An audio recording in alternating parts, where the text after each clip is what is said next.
By the end of this module, you will have a basic understanding on condenser water pumping application, how it works traditionally, and the Danfoss solution. The key benefits of using a VLT/HVAC drive in condenser water pumping systems. Let me start the module with a brief description of the condenser water pumping application. Condenser water pumps are primarily used to circulate water through the condenser section of the water-cooled chillers and their associated cooling tower. The condenser water absorbs the heat from the chiller's condenser section and releases it into the atmosphere in the cooling tower by evaporation. The cooled water collects in the tower basin, where it is then pumped back to the chiller condenser. We shall now look at a traditional condenser water pumping system. Traditionally, a condenser water pump continuously circulates the water at full flow. The temperature of the condenser water is determined by the cooling tower fan's operation. The lower the condenser water temperature, the lower the energy consumption of the chiller. However, the decrease in energy consumption is small, and reducing the speed of the cooling tower fans can save more energy. The condenser water pump continuously circulates the cooling tower water at a constant flow. The chiller manufacturer recommends the flow through the condenser section for best heat rejection. In any VLT/HVAC drive application to an existing chiller, this condenser flow must be verified to ensure compliance with the chiller manufacturer's requirements. Often, the condenser pump is oversized for a safety margin and requires field balancing with a balancing valve to increase the system resistance and to prevent too high a flow rate. Excess flow can erode the chiller tubes, increasing maintenance. In traditional method, there are two ways of controlling the condenser pump flow. Balancing valve. Trimming the impeller. First, let's see how condenser flow can be controlled by the balancing valve. In traditional solution, during commissioning, the balancing valve is partially closed to set the pump flow rate to the manufacturer's condenser water required flow rate. Typically, the pump is not operating at its best efficiency point. Take a look at the illustration. It shows the opening and closing of the balancing valve. When the balancing valve is partially closed, the pressure is increased, and the design flow is achieved. Similarly, when the balancing valve opens, the pressure is reduced, and the flow is increased. Take a look at the graph. It shows that, as the balancing valve partially closes, the flow decreases, riding the pump curve to a higher pressure and lower flow. You can also notice, from the graph, that, as the balancing valve opens, the flow increases with a reduction in pressure. Now, let's see how condenser pump flow can be controlled by trimming the impeller. Trimming an impeller means making the diameter smaller. The condenser pump flow can be controlled by trimming the impeller. The pressure drop at designed flow rate is determined, and the proper size pump impeller is determined from the pump curve. The impeller is trimmed to the correct size. However, this method of achieving a proper flow results in reducing the pump efficiency. Take a look at the illustration. It shows the pump impeller without trimming. You can also notice from the graph that the pressure is high and the flow in excess without trimming the impeller. Click on the Trim Impeller button to view the change in impeller size and the energy consumption. Here, you can see the reduction in the diameter of the impeller. You can also notice from the graph that there is a reduction in pressure and decrease in flow. Now, click on the Reset button. You can see a text indicating impeller trimming is irreversible. It means that if you want the flow to be increased after an impeller has been trimmed, then a new impeller of the correct size must be purchased and installed. You have seen that, in the traditional solution, energy is wasted by throttling a balancing valve or trimming a pump impeller. How can we overcome this wastage? That is where Danfoss solution comes into play. In Danfoss solution, the best energy savings are achieved by installing a VLT/HVAC drive to the system. Two methods of control can be used to control the condenser pump flow, improve efficiency, and reduce energy consumption. They are: installation of a VLT/HVAC drive on the condenser pump, operation of VLT/HVAC drive as flow valve to maintain a constant condenser water temperature. The most common method of control is to simply install a VLT/HVAC drive on the condenser pump. If a balancing valve is installed, it is partially closed to compensate for the impeller being too large and providing too much flow. After installing the VLT/HVAC drive, the system balancer simply opens the valve and sets the pump speed to provide the design flow.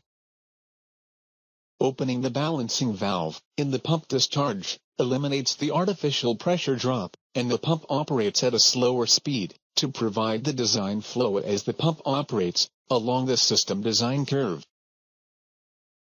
In Danfoss solution during commissioning, the VLT/HVAC drive is used to reduce the pump speed flow rate to the chiller's condenser water design flow rate. With this method of control, the pump continues to operate near its best efficiency point.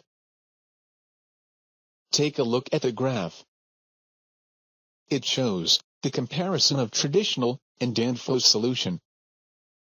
You can notice from the graph that in Danfoss solution, the pump curve rides down the system curve, and the pump is operated at the design flow.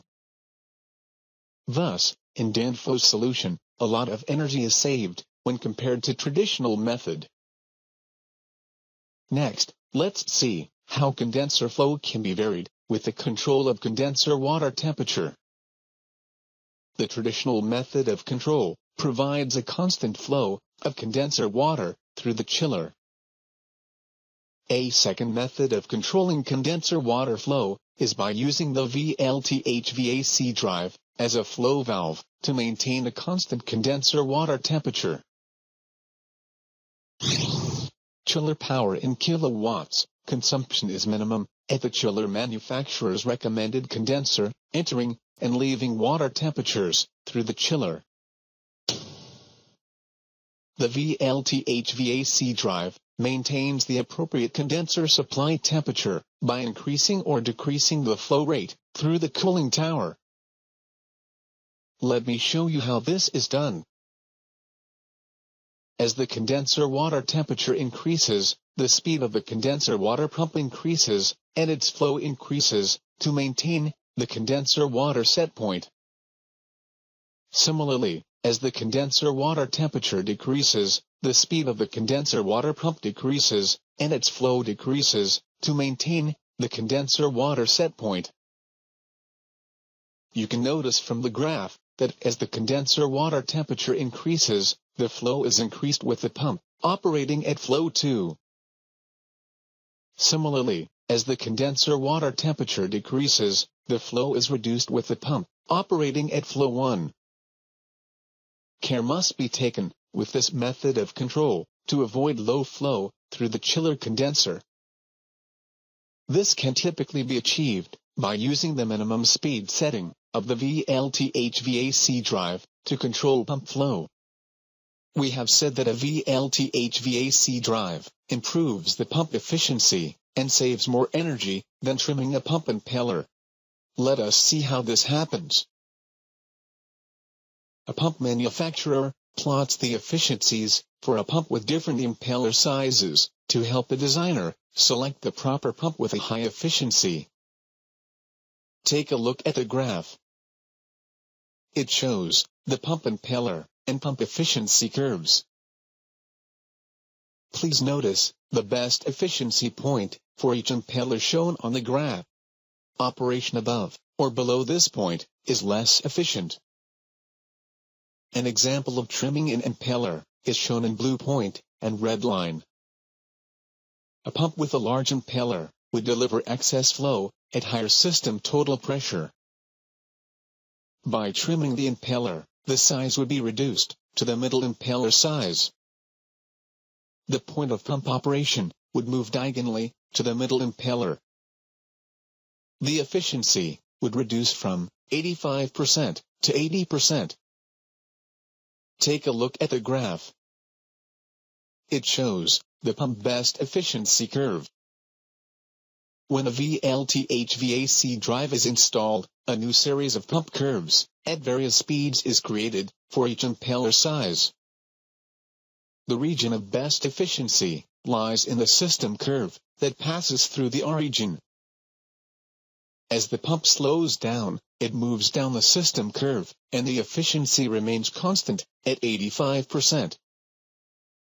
Because the pump efficiency is higher, less energy is consumed compared to trimming the impeller. We just saw that the Danfoss VLT-HVAC drive facilitates energy saving in the application over using balancing valves or trimming the pump impeller. The first step in calculating energy savings is to determine the power consumption with the existing balancing valve partially closed or by trimming the impeller. Taking electrical measurements or using a pump curve provides an estimate of power kilowatt used.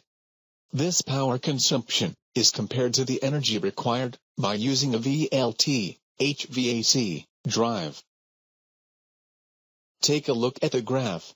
It shows the existing condition as using 100% power versus a reduction in power to 65% by reducing pump speed to provide design flow with a VLT-HVAC drive.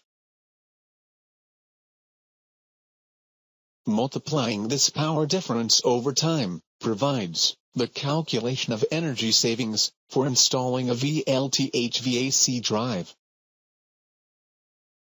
To calculate the potential savings over time, the actual load versus time profile must be known. The load profile indicates the amount of power a system requires to satisfy its load during the time period of study. The graph shows the energy consumption over time for a typical load profile of a condenser pump. The profile is flat because the pump provides a constant flow to the chiller. The difference in area is the power over time used by the pump when running. The VLT-HVAC drive saves energy by removing a pressure drop across the balancing valve or by running the pump at the best efficiency compared to trimming the impeller. The profile varies depending on the specific need of the system and geographical location. Let us summarize the main benefits of using a VLT-HVAC drive in condenser pump systems. VLT-HVAC drive eliminates the pressure drop of the balancing valve. VLT-HVAC drive provides higher efficiency over trimming the impeller. Energy savings are simple to estimate by using a VLT-HVAC drive. Before ending this module, let me give you a brief summary of what we learned. In traditional method, we have seen that the use of a balancing valve and trimming an impeller lowers energy consumption and reduces the pump efficiency respectively. But we saw that, in Danfoss solution, the addition of VLT-HVAC drive is used to reduce the pump speed to set the pump flow rate to the condenser design flow rate. We also saw the key benefits of using VLTH VAC drive.